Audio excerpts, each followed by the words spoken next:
લેહ એ લોકો લાંબા સમયનું આયોજન કરીને એનો પ્રવાસ કરતા હોય છે, બાઇક પ્રવાસ કરતા હોય છે. પણ અમે કઈ રીતે આ લેહનો પ્રવાસ એકદમ અમારા માટે અનપ્લાન, અને બહુ મજેદાર વસ્તુ છે. એ બહુ મતલબ લેહની વાતો તમને ખરેખર બહુ ગમશે. કેવી રીતે અમે બાઇક પ્રવાસ શરૂ કર્યો અને અમારા અત્યાર સુધીના જે પ્રવાસો રહ્યા એમાં અમે શું શું અનુભવ કર્યા અને કઈ ઉંમરે અમે શરૂઆત કરી. ઘણા બધા રહસ્યો છે, ઘણા બધી ઉત્કંઠા હશે તમને.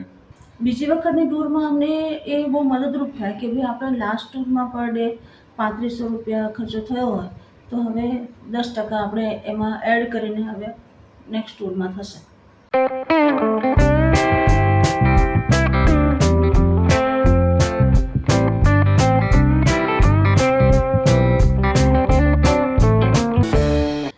મિડેજ બાઇકર્સમાં અમે તમારું સ્વાગત કરીએ છીએ. દોસ્તો, મિડેજ બાઇકર્સ પોડકાસ્ટ નંબર 2. ગયા રવિવારે આપણે પહેલા પોડકાસ્ટમાં મળ્યા હતા, જેમાં અમે તમને અમારી અમદાવાદથી જગન્નાથપુરીની જે યાત્રા દરમિયાનના અનુભવો હતા એના વિશે વાત કરી. પણ આજના આ પોડકાસ્ટમાં કઈ રીતે અમારો લેહ એ લોકો લાંબા સમયનું આયોજન કરીને એનો પ્રવાસ કરતા હોય છે, બાઇક પ્રવાસ કરતા હોય છે. પણ અમે કઈ રીતે આ લેહનો પ્રવાસ એકદમ અમારા માટે અનપ્લાન, અને બહુ મજેદાર વસ્તુ છે. એ બહુ મતલબ લેહની વાતો તમને ખરેખર બહુ ગમશે. અમે જે લેહના અનુભવ છે તો આજે આપણે એની જ વાત કરીએ. એકચ્યુઅલી અમે રૂપકુંડના ટ્રેક માટે જવાના હતા અને અમારી ટિકિટ ને બધું બુક હતું એના માટે. એ પ્રમાણે દિલ્હીનું જ બધું બુક હતું અને અચાનક જ અઠવાડિયા પહેલાં જ ખબર પડી કે ભાઈ હવે ત્યાં મુગિયાસમાં રહેવાની મનાઈ છે, એટલા માટે નાઇટ સ્ટે કરવાની, એટલા માટે અમારો ટ્રેક કેન્સલ થઈ ગયો. 2018માં અચાનક ઉત્તરાખંડમાં હાઈકોર્ટે એવો હુકમ કર્યો કે જે બુગ્યાલ એટલે જે ઘાસના મેદાનો છે એ બહુ રેર વસ્તુ છે ભારતમાં અને કુદરતી રીતે એને સાચવવા જેવી વાત છે. એટલે એની ઉપર પ્રવાસ કરવાનું એમણે મનાઈ હુકમ ફરમાવી દીધું. એટલે રૂપકુંડ જવા માટે એવા બધા જ બુગ્યાલોમાં થઈને તમારે પસાર થવાનું. એટલે અમે યુથ હોસ્ટેલ ઓફ ઇન્ડિયામાં ટ્રેક બુક કર્યો અને અઠવાડિયા પહેલાં જ એ લોકોનો મેસેજ આવ્યો કે ભાઈ કાં તો તમે તમારું રિફંડ લઈ લો અથવા કોઈ બીજો પ્રવાસ તમે કરો. હવે અમારા માટે ટ્રેનની ટિકિટો બુક થઈ ગઈ. એ તો ઠીક છે, ટ્રેનની ટિકિટો તો તમે બધું પાછું મળી જાય, પણ જે ઓફિસમાં જે 12 દિવસની આટલી મોટી રજા લીધેલી હતી જે મળી ગયેલી હતી, અમને લાલચ રજાની થઈ ગઈ કે ભાઈ આ રજા પાછી નહીં મળે. અત્યારે આ રજા લીધી છે અને મૂડ પણ છે તો હવે શું કરવું એમ. એટલે આ બધી મથામણ ચાલતી હતી ત્યારે ભાવનાએ પોતે પ્લાન કર્યું કે આપણે લેહ જવું છે. મેં કીધું લેહ એટલે કેવી રીતે? મેં કીધું આટલા દિવસમાં એનું આયોજન કઈ રીતે થાય, ટ્રેનની ટિકિટ કઈ રીતે મળે, શું થાય? મેં જોયું કે 15મી સપ્ટેમ્બર છેલ્લી બસ હોય છે જે લેહ લઈ જાય છે અને બસ માટે કંઈ બુકિંગ કરવું પડતું નથી. અમારી પાસે દિલ્હીનું બુકિંગ તો છે અને દિલ્હીથી જ બસ લઈ જાય છે. એટલે મેં કીધું એમાં કંઈ અઘરું નથી, આપણે દિલ્હીથી બસમાં બેસી જઈશું એટલે જતા રહીશું, કશો વાંધો નહીં આવે. એકદમ ઇઝી એમ. હા. ત્યારે બી નહોતી ખબર કે કેટલો સમય લાગશે એને. જનરલી ત્યાં એક નાઇટ કેલોંગમાં હોય અને પછી આગળની જર્ની લેહ પહોંચાડે એમ, બસ એટલું જ મનમાં ખ્યાલ હતો. પણ થયું એવું કે લેહ તો પહોંચી ગયા, એટલે દિલ્હી પહોંચી ગયા. દિલ્હીથી અમે પણ એ બી સ્ટોરી છે કે ખરેખર એ બસ છે એક ત્યાંથી દિલ્હીથી ઉપડે, એક નાઇટ કેલોંગમાં રોકાય એટલે નાઇટ થતાં સુધીમાં કેલોંગ પહોંચી જાય, ત્યાં નાઇટ હોલ્ડ કરે અને બીજે સવારે લેહ તરફ રવાના. પણ અમે જે બસમાં બેઠા એનો ટ્રાફિક જ એટલો બધો રસ્તામાં મળ્યો કે અમને એક નાઇટ તો બસમાં ગઈ. બસમાં ગઈ. મનાલી તો અમે 12 વાગે પહોંચ્યા બીજે દિવસે અને સાંજે અમે પહોંચ્યા કેલોંગ. મેં કંડક્ટરને પૂછ્યું કે ભાઈ આ બસ કેટલા વાગે ઉપડશે, તો એણે અમને કીધું કે ભાઈ તમે 5:30 આવી જાઓ, 5:30 અહીં બસ સ્ટેન્ડ ઉપર આવી જાઓ, બસ તમને આગળ લઈ જશે. અમે લોકો બીજે દિવસે નજીકમાં જ રોકાયા કેલોંગમાં બસ સ્ટેન્ડ પાસે રોકાવાની વ્યવસ્થા છે. લગભગ સવારે 4 વાગે અમને કોઈ બસનો અવાજ સાંભળ્યો એટલે અમને એમ થયું કે હશે કોઈ બીજી બસ હશે. અને અમે જ્યારે બસ સ્ટેન્ડ ઉપર પહોંચ્યા ત્યારે અમને સમાચાર મળ્યા કે ભાઈ એ બસ તો જતી રહી. હવે આ બસ છે એ દિલ્હીથી લેહ જનારી છેલ્લી બસ હતી. એ પછી બીજી બસો બંધ થઈ ગઈ કારણ કે શિયાળો આવી ગયો હતો અને પછી એ રસ્તાઓ બહુ જોખમી થઈ જાય એટલે બસ ત્યાં ટ્રાન્સપોર્ટેશન બંધ થઈ જાય. હવે અમે બરાબર કેલોંગમાં ફસાયા. તમે અમારો એ વિડીયો જોજો, તમને મારી જે એ વખતની મનોસ્થિતિ હતી એનો તમને ખ્યાલ આવશે કે બસ દાવ થઈ ગયો અમારો. સોલિડ દાવ થઈ ગયો છે. લોકો અહીંથી કહે છે 5 વાગે બસ નીકળે છે, હું 5 વાગ્યાનો અહીંયા છું, કોઈ બસ નીકળી નથી. ખબર નહીં હવે લોકો શું કરી રહ્યા સમય સાથે. અમે 9 વાગ્યા સુધી ત્યાં બેઠા. પછી તો અમે બસ સ્ટેન્ડમાં ધડ કરી, એમને કીધું અમારો વાંક છે જ નહીં, આ વાંક તમારો છે. તો અમને 5 વાગ્યાનો ટાઈમ આપી, બસ 4 વાગે કેમ નહીં જતી રહી? એકચ્યુઅલી ત્યાં નીચે તો લખેલો હતો ટાઈમિંગ, અમે વાંચ્યો નહીં બરાબર, પણ બસ 5:30 એના ટાઈમે જ ઉપડી ગઈ હશે ને અમને ખ્યાલ નહીં આવ્યો કે બસ જઈ એટલે રહી પછી એ લોકોએ અમને કીધું કે ભાઈ હવે એક બસ આવે છે મનાલીથી લેહની જે બસ છે, જો એ બસ આવશે તો તમે એમાં આગળ જઈ શકો. કારણ કે પેસેન્જર કેટલા છે ને છેલ્લો દિવસ છે એટલે કે એ કદાચ છેલ્લી જ બસ છે. જો એ મળે તો ઠીક છે ને તો તમારે વળતી જર્ની કરવી પડશે, પાછું મનાલી જઈને ઘરે આવશે. તો એ સ્થિતિ હતી અમારી. પણ નસીબ અમારા એ બસ આવી. તો આખરે બસ અમને મળી ગઈ, પણ આ બસ પાનમાં નાઇટ હોલ્ડ કરશે. ફક્ત 4 પેસેન્જર એ બસમાં 4 પેસેન્જર, અમારા સિવાય બીજા 2 પેસેન્જર. તેમ છતાં હિમાચલ પ્રદેશ ટુરિઝમને આપણે ખરેખર ધન્યવાદ કહેવા જોઈએ કે એકમાત્ર ટુરિસ્ટ હોય તો એ લોકોએ બસ ચલાવે છે. એ લોકોએ ત્યાંથી અમને બસ, પણ હવે આમાં સમસ્યા એ આવી કે આ બસનો નાઇટ હોલ્ડ પાંગમાં થાય. એટલે કેલોંગથી ઉપડેલી બસ પાંગ જઈને રોકાઈ ગઈ. હવે પાંગ એ એવી જગ્યા છે, પાંગ એ કોઈ સિટી નથી, એ કેમ્પસાઇટ જેવું જ છે કે આજુબાજુ પહાડો ને ત્યાં થોડી રહેવાની જગ્યાઓ ને થોડી નાની નાની હોટલો અને એવી બધી જગ્યાઓ, ત્યાં અમે પાંગ રોકાયા. પાંગથી બીજા દિવસે સવારે પાંગમાં ઠંડી એટલી બધી કે બસ જામી ગઈ. એટલે એ લોકોએ બસને શરૂ કરવાનું 7 વાગે શરૂ કર્યું સવારે, 9 વાગે એમની બસ સ્ટાર્ટ થઈ. પ્રાઇમસ મૂક્યા અને બસનું એન્જિન ગરમ કર્યું ને એટલું બધું કર્યું, પણ પછી આખરે બસ ત્યાંથી ઉપડી અને અમે લેહ પહોંચ્યા. ના હજી વચ્ચે બાકી છે જી. જે લેહ પહોંચવાની અમારી અંદર તાલાવેલી હતી અને જે એટલા દિવસ નીકળી ગયા હતા, તમે વિચાર કરો, એક નાઇટ ટ્રેનમાં, એક નાઇટ બસમાં, એક નાઇટ કેલંગમાં અને એક નાઇટ પાંગમાં, 4 નાઇટ તો જતી રહી હતી. એમાં બસ થોડી આગળ ગઈ ને બરાબર રસ્તા વચ્ચે ઊભી રહી ગઈ, બસ બંધ પડી ગઈ. કોઈ ટેકનિકલ ઇસ્યુ બસમાં આવી ગયો છે. મને આપણી સફર ક્યારે પૂરી થશે, એક પછી એક સમસ્યાઓનો સામનો કરી રહ્યા છે. અમે પાછા નીચે ઉતર્યા, મેં કીધું યાર આપણું આ વખતની ખબર નહીં ટ્રાવેલિંગ શું છે. લેહ પહોંચીશું કે આપણે લેહ આપણે પહોંચી જ નહીં શકીએ, એ સ્થિતિનું સર્જન થયું. અને આખરે અમે લેહ પહોંચ્યા. લેહ પહોંચીને અમે ઓલરેડી મતલબ, કારણ કે અમારું જવાનું પાછા વળવાનું દિલ્હીથી બુકિંગ ફાઇનલ હતું અને અમારા જે ટૂરના દિવસો હતા એ એક પછી એક દિવસ કપાવવા માંડ્યા. પણ અમે લેહ પહોંચ્યા. લેહ અમે ત્યાં મિલેનિયમ ગેસ્ટ હાઉસ છે ત્યાં અમે રોકાયા. મને આજે એ ગેસ્ટ હાઉસ યાદ છે. અને પછી અમે સાંજે બજારમાં નીકળ્યા. અને મારા મનમાં તો હતું કે મેં લેહની હાજ એટલે પાડી હતી કેમ કે મારા મનમાં ઘણા વર્ષો જૂનું સપનું હતું કે હું ખારડુંગલા જે પાસ છે એ બાઇક લઈને ક્રોસ કરું. તને ખબર છે, આ મેં 2000ની સાલમાં 2001ની સાલમાં ડિસ્કવરી ઉપર એક પ્રોગ્રામ આવ્યો હતો અને એની અંદર કોઈક વિદેશી ફ્રેન્ચ કપલ હતું જે જીપ લઈ અને ખારડુંગલા પાસ કર્યું હતું.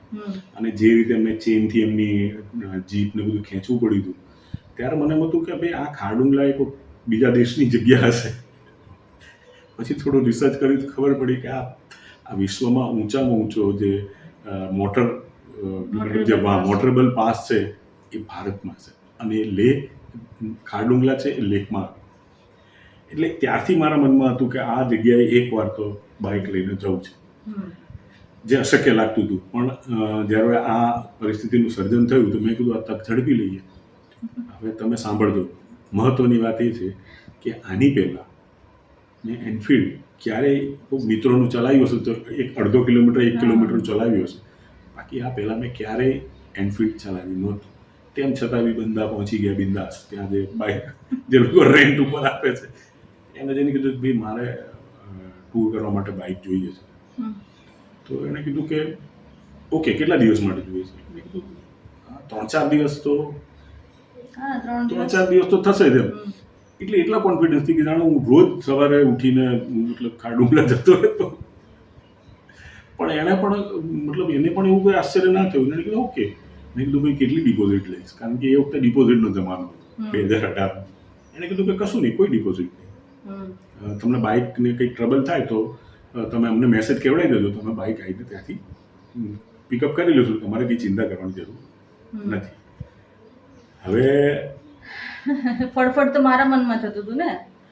મેં તો કીધું એને સમજાવવાની કોશિશ કરી કે પહેલી વાર આપણે લઈને આવા વાંકા ચોખ્ખા રસ્તાઓની અંદર તો બાઇક લઈને આપણે ના જવાય હોય તો આપણે એક કામ કરીએ, આપણે મેટાડોર અલા શું કહેવાય ટેમ્પો ટ્રાવેલર જતી હોય છે ને લોકોને લઈને. મેં કહ્યું એમાં આપણે એમાં પૂછી બી લીધું. મેં એમાં જઈએ. ના મારું તો સપનું બાઇક પર જવાનું છે. મેં કીધું હવે એ ભગવાન હવે તમે બચાવો, બાકી તો શું હવે મારે પાછળ બેસીને ડરવાનું જ છે હવે. એટલે મેં એને કીધું કે ભાઈ જો તને આટલો ડર લાગે છે તો આપણે સીધું ખારડુંગલા નથી જવું. પહેલા દિવસ આપણે અહીંયા સાઇટ સીઈંગ કરીએ આટલામાં, મતલબ લેહની આસપાસ જે બધી જગ્યાઓ છે. તો એ મેં કીધું એને એકવાર મારી પાછળ બેસે અને થોડું હું ચલાવું એક દિવસ તો એનો મારી પર વિશ્વાસ આવે કે ના આ મને લેહમાં કંઈ ફેંકી નહીં આવે. એટલે અમે ત્યાં એ પ્રવાસ કર્યો અને મને બી કોન્ફિડન્સ આવી ગયો કે બોસ આપણને વાંધો નહીં આવે. અને એને પણ મારી પર થોડો વિશ્વાસ આવી ગયો. 50% તો આવી ગયો, પણ તેમ છતાં બી આ તો ખારડુંગલા વિશ્વની સૌથી ઊંચી મોટરેબલ જગ્યા. એટલે એ કેવી હશે એની કલ્પના અમને તો હતી જ નહીં. અને અમે સવારે નીકળ્યા. શરૂઆતમાં તો રોડ હતો એટલે વાંધો ના આવ્યો. રોડ હતો. મિલિટરી ચેકપોસ્ટ આવે અને અમારી પાસે અમે એનું પરમિટ પણ એ બાઇકવાળાએ જ અમને કરાવી આપી. તો એ પરમિટો એક પછી એક ક્રોસ કરતાં કરતાં અમે ઉપર ચડતા ગયા અને પછી એક સમય એવો આવ્યો કે રોડ ગાયબ થઈ ગયો. ખાડા ટેકરાવાળો કપચી પાથરેલી મેટલ નાખેલો રસ્તો, ત્યાં કોઈ રોડ હતો જ નહીં. પણ તેમ છતાં હવે હિંમત કરીને ધીમે કરતાં અમે ખારડુંગલા પહોંચ્યા. ખારડુંગલા પહોંચી અને ખરેખર મતલબ આંખમાં આંસુ આવી ગયા કે યાર સપનામાં રમતા પહોંચી ગયા. આના માટે કોઈ વિશેષ આયોજન કર્યું નથી. સપનું વર્ષોનું હતું અને આ વગર આયોજને પૂરું કરીને આપ્યું હતું. એવું નથી કે એના માટે કંઈક વધારે તૈયારી કરી હોય. પછી તો એવું થયું કે હવે આ બાઇક છોડવાનું મન જ નહોતું થતું. પછી ત્યાંથી અમે આખો જે પ્રવાસ છે એમાં હુંડર ગયા. તમે જોજો અમારી આ ચેનલ ઉપર એના વ્લોગ અમે બનાવેલા છે. આ કદાચ એ વખતે અમારી પાસે ગોપ્રો ને એવી બધી કંઈ ટેકનોલોજી નથી, પણ તેમ છતાં પણ અમે મોબાઈલથી કર્યો હતો અને પ્રયત્ન કર્યો છે. તમે જોજો, તમે જોશો અને એમાં કમેન્ટ કરશો તો અમને બહુ આનંદ આવશે. પણ હું કોઈને એવું કહું તો કોઈ માને નહીં કે આ વ્યક્તિએ એનફિલ્ડ પહેલી વાર ખારડુંગલા માટે ચલાવી. એથી ખારડુંગલા માટે ચિંગીન પહેલી વાર એનફિલ્ડ ત્યાં ચલાવી. અને એ એક પાસ અમે મતલબ ખારડુંગલા પાસ અમે કવર કર્યો. ત્યાંથી અમે પેંગોંગ ગયા. પેંગોંગથી અમારે શું થયું, અમારે પેંગોંગ રોકાવું હતું પણ અહીંયા અમારી ટ્રેનનું બુકિંગ હતું એટલે અમારે ગમે એમ કરીને પાછું આવવું પડે. અને એટલે એક નાઇટ રોકાયા પેંગોંગ. પણ અમારે લાંબુ છેક ચાઇના બોર્ડર સુધી જવું હતું પણ હવે એ ત્યાંથી ખાસું દૂર હતું એટલે અમે એક અમારે મિસ કરવું. પછી સો મિરોરી કરીને એક લેક છે એ પણ અમારે છોડવું પડ્યું. અમે ત્યાંથી પછી અમે લેહ તરફ આગળ વધ્યા અને રસ્તામાં હવે ચાંગલા પાસ, એ વિશ્વનો સૌથી બીજો ઊંચો મોટરેબલ પાસ. ખારડુંગલા એ વખતે ખારડુંગલા નંબર 1 હતો, ચાંગલા પાસ નંબર 2 હતો. આજે ખારડુંગલા નંબર 2 નહીં, હા એટલે હવે 3 થશે અને ચાંગલા 4 થશે. હવે જે ઉમલિંગલા પાસ એ વિશ્વનો સૌથી ઊંચો મોટરેબલ પાસ છે. અને હવે ત્યાં પણ ચુમસુમલા એ વિશ્વનો સૌથી ઊંચો, એ લેહમાં જ છે, એ નંબર 1 થશે. ઉમલિંગલા નંબર 2 થશે. એટલે આ ચાંગલા પાસ અમે પહોંચ્યા. બહુ કોન્ફિડન્સથી અમે પહોંચ્યા. પણ ચાંગલા પાસ અમે જ્યારે ઉતરતા હતા અને લેહ તરફ અમે ત્યાંથી ઉતરવાનું જ હતું નીચે, ત્યારે મને ખબર પડી કે સાહેબ બ્રેક નથી વાગતી. પાટલી બ્રેક જવાબ દઈ ગઈ હતી.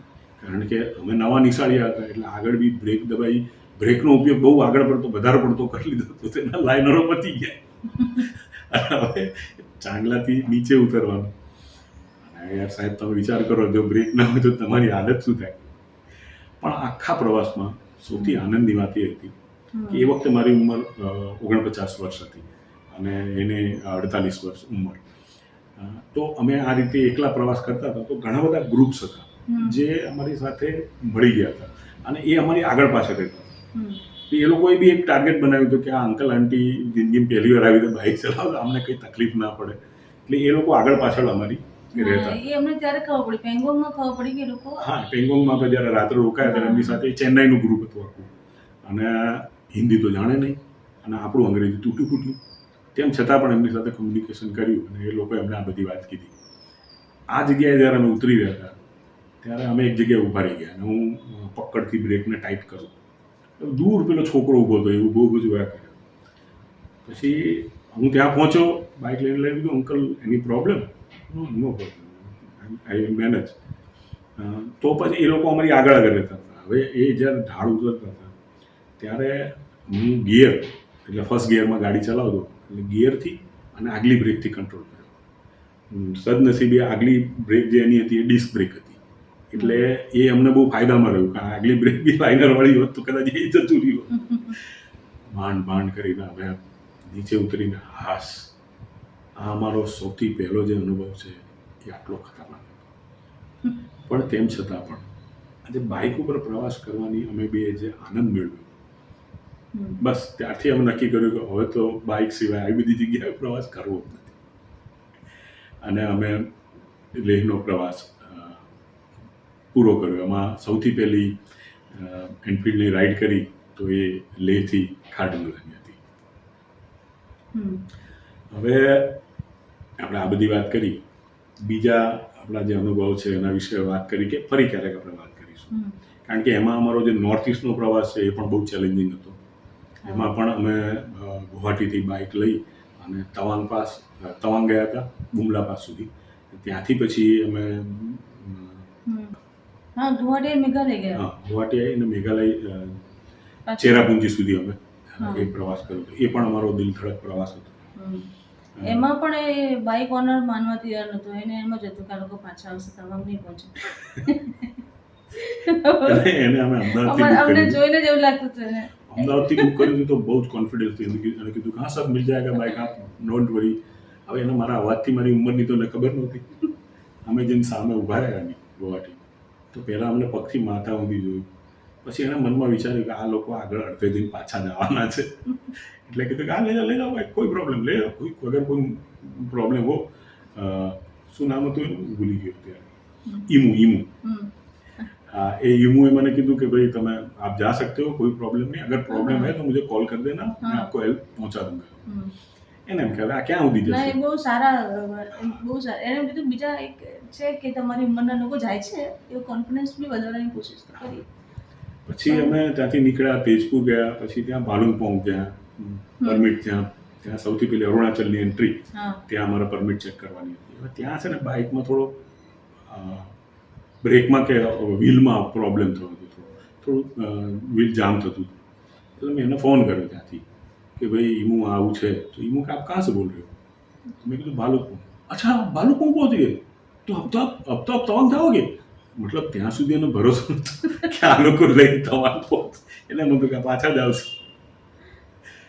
અને અમે એ રાઈડ પણ બહુ અદ્ભુત, બાઇક કે ખરેખર અમને સપોર્ટ કર્યો અને બહુ મજા પડી. તવાંગ પહોંચવાના એમાં એ વખતે તો આ સેલા પાસ જે છે, અત્યારે તો સેલા ટનલ થઈ ગઈ છે, એ વખતે સેલા પાસ ઉપર થઈને જવાનું અને એ વાદળોની વચમાં બાઇક ચલાવવાનો જે આનંદ મળે, કેટલા બધા ધુમ્મસ, આજ મેં ઉપર આસમાન નીચે, એવું જ દેખાય છે. એવું જ એ હાઈટ ઉપર બાઇક. સૌથી પેલો એ પ્રવાસ જ અમારા માટે, મતલબ નોર્થ ઇસ્ટની વાત કોઈને કરો કે ભાઈ એવું તો નોર્થ ઇસ્ટ તો પ્રોબ્લેમેટિક એરિયા, તમે આચવીને જજો, તમે એકલા તો જવાય જ નહીં. ત્યાં તો લોકો આવા છે, લોકો તેવા છે, એવી જાતની માન્યતાઓ, અને અમારા મનમાં બધું ફીટ થઈ ગયેલું. પણ પાછા આવ્યા ત્યારે અમને એમ લાગ્યું કે આપણું ભારત અદ્વિતીય છે. ખરેખર આ બધા જ પ્રવાસો કર્યા પછી મને એમ થાય કે ઈશ્વરનો આભાર માનું છું કે મને આ દેશમાં જન્મ આપ્યો. અદ્ભુત મહાન દેશ છે, મહાન લોકો છે. હવે જે અમારા વાત કરી, તારે કઈ વાત કરી હોય તેની? એટલી ભીડભાડ ના હોય, રસ્તામાં તમે ચાલ્યા કરો. તમે જો તો બંને બાજુ ગ્રીનરી છે, જંગલ છે. એટલે લેહ અને આ બેમાં એક મોટો ફરક હતો, ખબર છે? હા. લેહમાં શું હતું કે લેહમાં તમે ફરો ને તો લાંબા અંતર સુધી કોઈ કામ જ ના આવે. આમાં તો નાના ગામ પહાડી જ્યારે છે. આમાં તો એક મતલબ તમે વિચારો કે 10 કિલોમીટર એવા બ્લેન્ક નહીં ગયા હોય રોડ ઉપર, એક પછી એક નાના ગામ આયા જ કરે. અને અરુણાચલ એટલે એ બી બ્યુટીફુલ. બહુ બ્યુટીફુલ. એમાં ત્યાં ઘણી બધી સુંદર જગ્યાઓ છે અને લોકો પણ ઘણા સારા છે. ત્યાં તમને કહું કે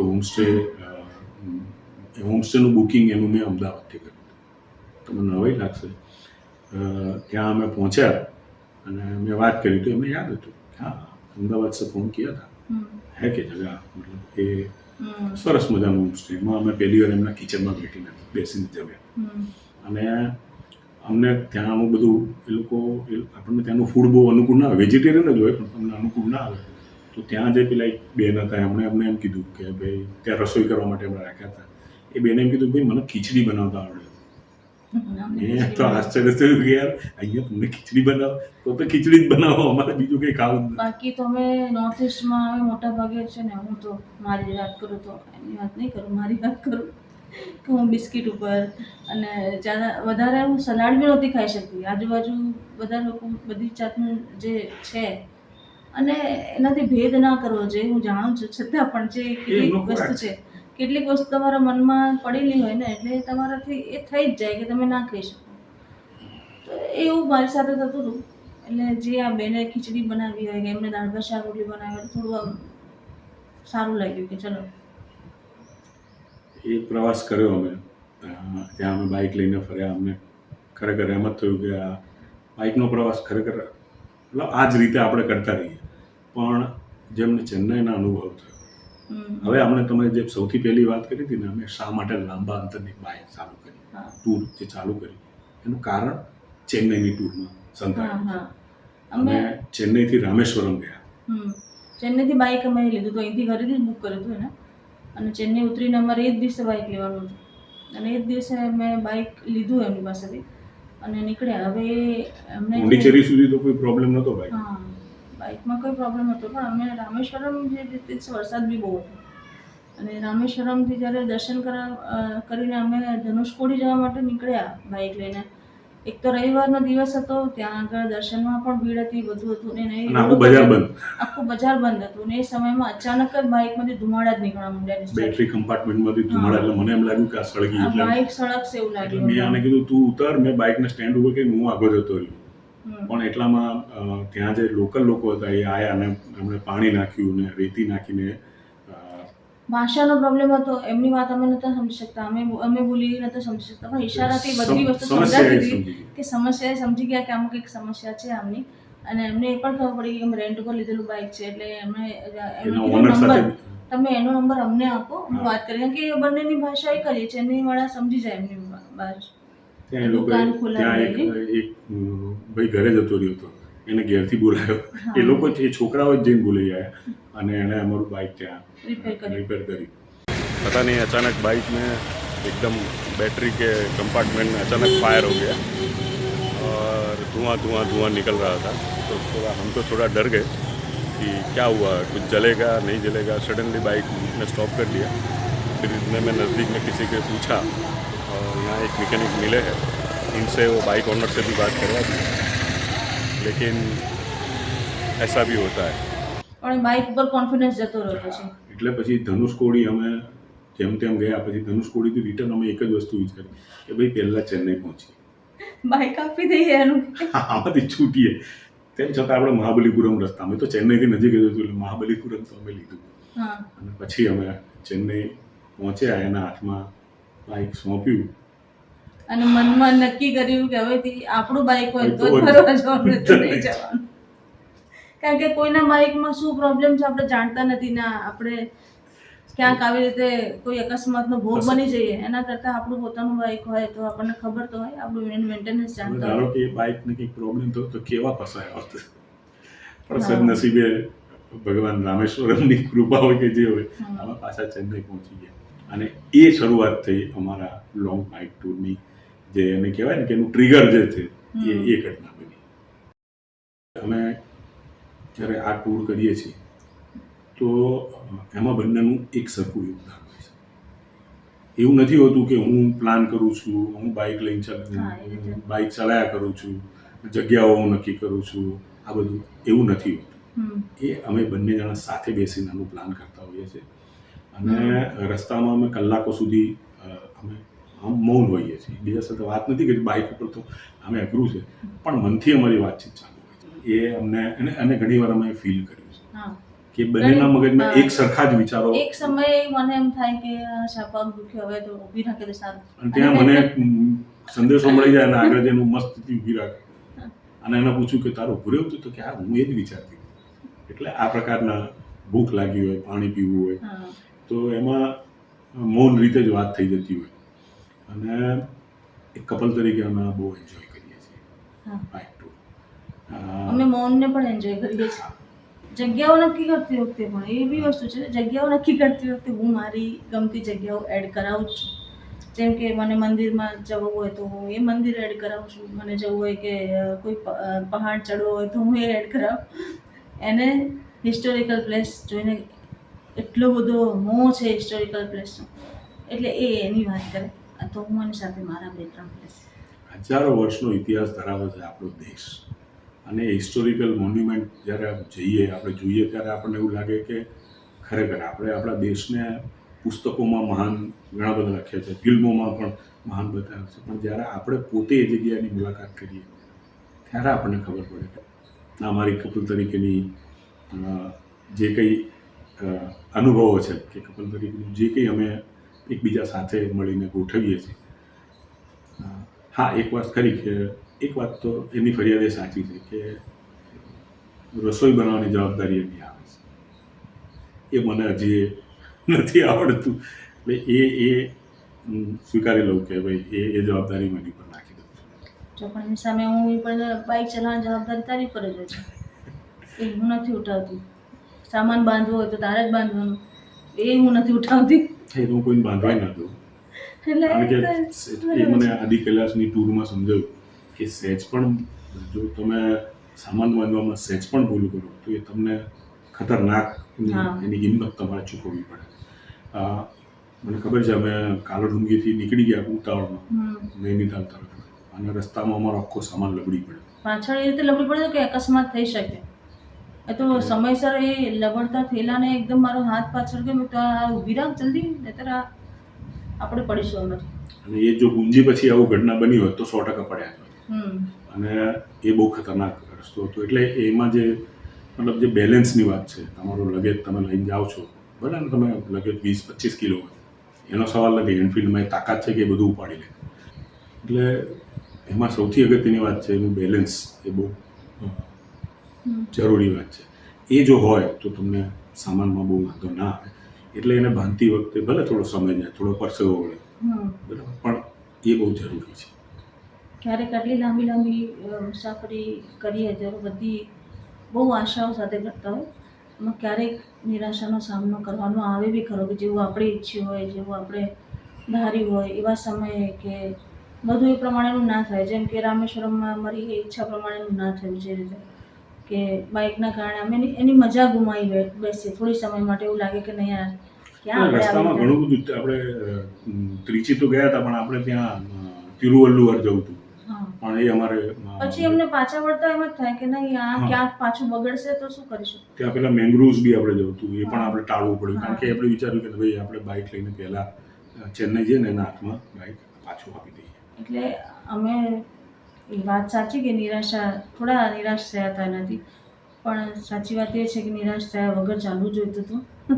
તો એટલે ઘણીવાર નિરાશા એ પ્રકારની હોય કે તમે ધાર્યું કંઈક હોય જેમ કે અમે માલસેજ ગયા વર્ષે માલસેજની ટૂર કરી, માલસેજ ઘાટ, તો અમને કલ્પના એ હતી કે જે વેસ્ટર્ન ઘાટમાં જે હા. ચોમાસાની સિઝનમાં જે પાણીના ધોધ પડતા હોય છે અને અહીંયાના રસ્તામાં તમે વાહન ચલાવતા હોય છે, કેવી અદ્ભુત મજા આવતી હશે એ વિચારીને અમે ત્યાં ગયા. અમને ત્યાં વરસાદ નહોતો, વરસાદ લાંબો ખેંચાઈ ગયો હતો, એટલે એ અમને જોવા ના મળ્યું. પણ આ જ નિરાશાને અમે પલટી નાખી, કારણ કે જે કુદરત જોવા મળે, કુદરત તો એ જ છે. વરસાદ પડ્યો કે ના પડ્યો, કુદરત તો ત્યાં છે જ. અને એ જે કુદરતી દ્રશ્યો અને જે આખી એ વેસ્ટર્ન ઘાટ અમને જોવા મળ્યો, ઘાટી સરસ હતી. એટલો ગ્રીન, મતલબ તમારી આંખ એટલી બધી ઠરે, એકદમ ગ્રીનરી તમને દેખાય, અદ્ભુત જગ્યા. એટલે નિરાશામાં પણ ક્યાંક આશા હોય છે. ટૂર દરમિયાન ઘણી બધી જગ્યાએ નિરાશ તમે થતા હો છો, પણ એ તમારું સેલ્ફ મોટિવેશન બહુ જરૂરી છે. જ્યારે ટૂર કરવા નીકળ્યા હો તો બધું જ તમારા કંટ્રોલમાં હોય એવું જરૂરી તો છે નહીં.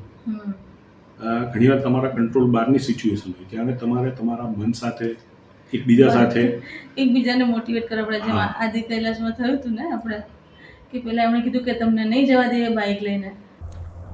ક્યાંય જવાય ના જવાય ચિંતા નહીં કરવાની, જ્યાં આવ્યા જે થયું એને પૂરેપૂરું માણી લો. હા, ત્યારે મેં કીધું કંઈ વાંધો નહીં, હવે અહીંથી દર્શન તો થઈ ગયા છે ને, જે આટલે સુધી તો આવ્યા છે ને, હવે થોડુંક 2 કિલોમીટર નહીં જવાય તો શું ફરક પડી જશે. સબસ્ક્રાઈબર મિત્રોએ જે આપણને કમેન્ટ્સ કરી છે અને કેટલાક સવાલો પૂછ્યા છે. એક સવાલ જે આપણને કાયમ પૂછવામાં આવે છે કે ભાઈ તમારી જે પ્રવાસ તમે કર્યો એમાં ખર્ચ કેટલો થયો? ખર્ચ વિશે પહેલાં તો એક બજેટ પ્લાન કરેલું હોય છે કે ભાઈ આટલા દિવસની ટૂર છે તો આપણે પર ડે ક્યાં હોટલમાં કેટલો ખર્ચ થશે, કેટલો એક બજેટ, એક લિમિટ બનાવી કે આટલી લિમિટની અંદર આપણે હોટલના એક્સપેન્સીસ કરીશું, બાકી જમવાના અને બાકીના અધર અને પેટ્રોલના એક એવરેજ ઉપર ખબર પડે છે કે તો એટલે એમાં બી થોડું આગું પાછું થાય એમ. પણ એ બધું હવે પર ડેના હિસાબે નક્કી કરી લઈએ છીએ. એટલે મોરઓવર બાઇક ટૂર જ્યારે કરીએ તો અમે એ જોયું કે ભાઈ દક્ષિણ ભારતમાં અમે ટૂર કરી હતી તો એ અમને લગભગ 3200 પર ડે અમને એ પડ્યું હતું. જ્યારે અમે નોર્થ એટલે આદિ કૈલાસ ને એ બધી જગ્યાએ ટૂર કરી હતી, એ જગ્યાએ મોટાભાગે અમને હોમસ્ટે મળ્યા હતા અને થોડું અમને કિફાયતી પણ પડ્યું હતું. એટલે એ વખતે અમારો પર ડે 3000 રૂપિયા સુધી અમારો કોસ્ટિંગ આવી હતી. જગન્નાથપુરીની જે અમે યાત્રા કરી એ થોડી એક્સપેન્સિવ રહી, કારણ કે અહીંયા અમે લગભગ 3500 રૂપિયા પર ડે અમે ખર્ચ કર્યો. ના, એટલે આ જે છે એ અમારા બેનું થઈને પર ડેનું છે. હા, તમે એક જણા માટે ડિવાઈડ કરો તો અલગ થઈ જાય. એટલે આ અમારો ખર્ચની જે વિવરણ છે આ છે. બીજો એક સબસ્ક્રાઈબર મિત્રો એક બહુ સુંદર સવાલ પૂછ્યો છે, અમારા મતે બહુ સુંદર સવાલ છે કે એ મર્મ ઉપર તમે એ સવાલ પૂછ્યો છે કે ભાઈ તમે આ ઉંમરે આ બધી ટૂર ને બધું કરો છો તો તમારા ઘરના લોકો તમને પરમિશન કઈ રીતે આપે છે? જનરલી એવું થાય કે બાળકોને પરમિશન આપવી પડે, પણ હવે અમારી ઉંમર એવી થઈ ગઈ છે કે અમારા બાળકો અમને બાળક જ સમજે છે, એટલે એની પરમિશન અમારે લેવી પડે. પણ હા, શરૂઆતમાં જ્યારે લોંગ ટૂર પહેલી કરી ત્યારે લોકોને થોડી વધારે ચિંતા અને વધારે સમજાવટ કરવી પડી. પણ પછી ઓવરઓલ એમને એ વસ્તુ ધ્યાનમાં આવી ગઈ છે કે હવે આ ઉંમર એમની છે અને એમને જે એન્જોય કરવું છે એમને કરવા દેવા જોઈએ, કારણ કે આપણી ચિંતાઓ અલગ વસ્તુ હોય છે અને એમની ઉંમર છે, જેમને જે કરવું છે એમને કરવાનો મોકો એમને આપવો જોઈએ. ખાસ કરીને પરમિશનની વાત તમારી સાચી છે એટલા માટે કે હમણાં ઉપરાઉપરી 2 વર્ષમાં મેં બે કઠિન પરિસ્થિતિમાં હું મુકાયો. વર્ષ 2024માં મને લંગ ઇન્ફેક્શન થયું હતું અને એમાંથી હું બહાર આવ્યો, અને ગયા વર્ષે મને કેન્સર ડિટેક્ટ થયું અને એ આખા ટ્રોમામાંથી હું બહાર આવ્યો. એ સમયે મારો દીકરો આવ્યો હતો અને એણે મને વાત કરી કે પપ્પા હવે તમે ક્યાં જશો? એટલે એના પ્રશ્નને મેં પરમિશન ગણી લીધી. હવે સવાલ એ છે જે લાંબા બાઇક પ્રવાસ છે એની શરૂઆત કેમ કરી? એનો જવાબ આપતા પહેલાં હું એ કહી દઉં કે કોઈ મિત્રએ પણ લખ્યું છે ને કે ભાઈ ગાડી કારમાં કમ્ફર્ટ સૌથી વધુ સારું રહે, ફેમિલી બોન્ડિંગ પણ સારું રહે, એ બધું જ રહે. પણ અમે તો ફક્ત 2 જ જણા છીએ અને 2 જણાને જ ફરવું હોય તો અમને એવું લાગે છે કે અમારા માટે બાઇક જ વધારે સારું છે કાર કરતાં. અત્યારે હાલ જ્યાં સુધી અમારું શરીર સારું છે ત્યાં સુધી. પછી ભવિષ્યમાં એવું લાગે કે હવે શરીર બરાબર નથી કામ કરતું, એવું નથી ચલાવાતું, તો 100% તમારા તમે જે કહ્યું છે એ પ્રમાણે એવી કમ્ફર્ટેબલ કાર જર્ની પણ અમે કરીશું. હાલ અમે બાઇકને એન્જોય કરી શકીએ છીએ ત્યાં સુધી તો એને એન્જોય કરીએ.